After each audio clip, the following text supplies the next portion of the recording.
Hello, this is David Braun, and we're now on video number 6, How Does the Total Solution Program Work? Well, the Total Solution Program is in Excel, and it is an Excel workbook. Except for those two things, basically it is more like a standalone program. It is everything it does just about is set up in macros. Now, we'll talk a little bit about that a little bit more in a minute, but this is not really just a spreadsheet. Once you're in this program, it's designed to do the work for you. Now, it does some pretty complicated tallying of when it reaches into the data you bring in. As you bring in a large spreadsheet or 2 or 3 spreadsheets and you add it in of active listings, solds, expireds, closed, all of those things. For example, when it adds up the number of listings, this is what we're looking at here is actually a part of the report that is printed out that explains how the calculations are made. We don't just count up how many listings there are now. We look at the withdrawns. For example, you can take a withdrawn and it will tell when it was on the market and when it went off the market. So if I'm interested in 3 quarters ago, I can look at the dates of when that withdrawn came on and came off and see was it on the market 3 periods ago. Now, a period usually is, we're doing periods 8 quarters, 2 years, so we can look back and see that kind of thing.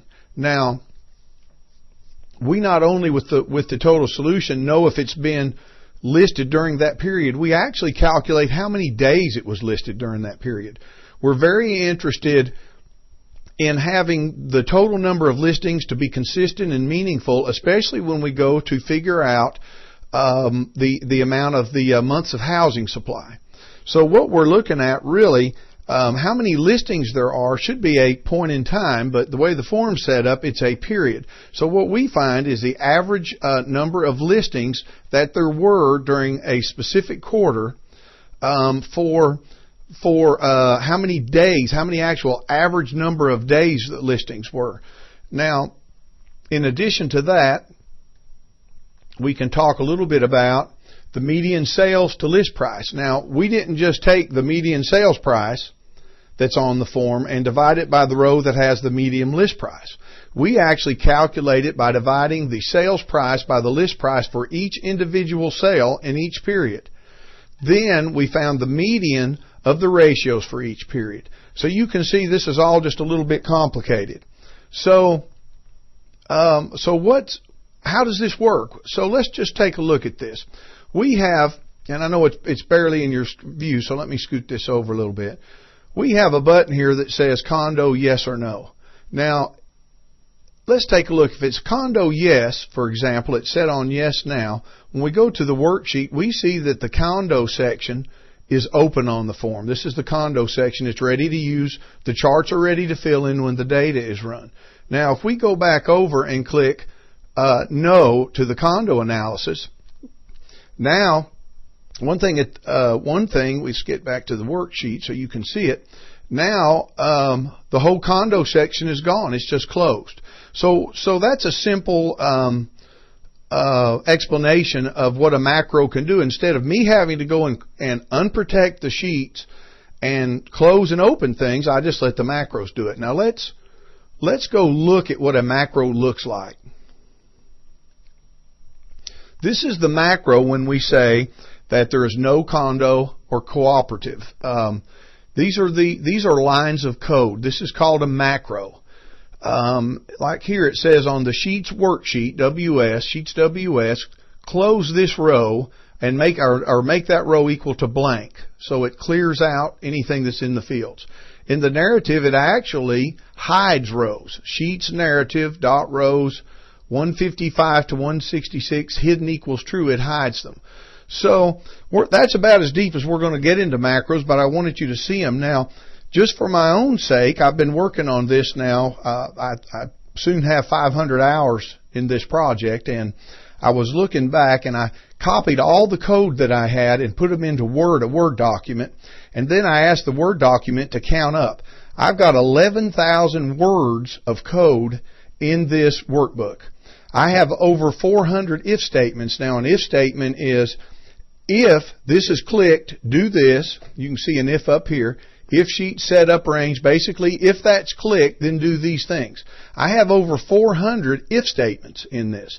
So it's pretty sophisticated in what it does. And the whole idea is for you, the appraiser, not to have to deal with anything except just getting your data in. So once you bring your data in, once you get your data into a worksheet, for example, and I'm going to go look at a worksheet. Here's a worksheet from my MLS, and I have a lot of data in here. Once that data is in my worksheet, and I've got solds, withdrawns, you can see here, withdrawns, closed, expireds, I've got all these in here for a very specific property type, then I'm ready to go to my total solution and let it do the work. So I ask it to load. And there's the sheet that has it. It can load multiple sheets. You could load one, then come back and load another.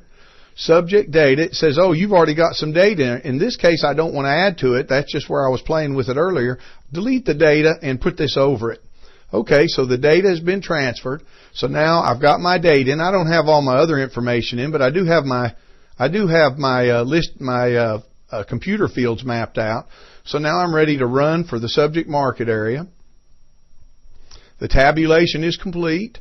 Now I go to the worksheet, and it now has totaled up how many sales there were, absorption rates, all of these required lines, plus in this case we had REOs, there were none. We had median to sales list price here on here, and then we have some charts. And basically you're done then. Well, you're not done. You have to, of course, go to the narrative, and you have to come up to the top and put in your, let's slow down just a minute and tell what you have to do. In the next video, we're going to cover it. You have to look at all of these trends, and you have to come to some conclusion about the market.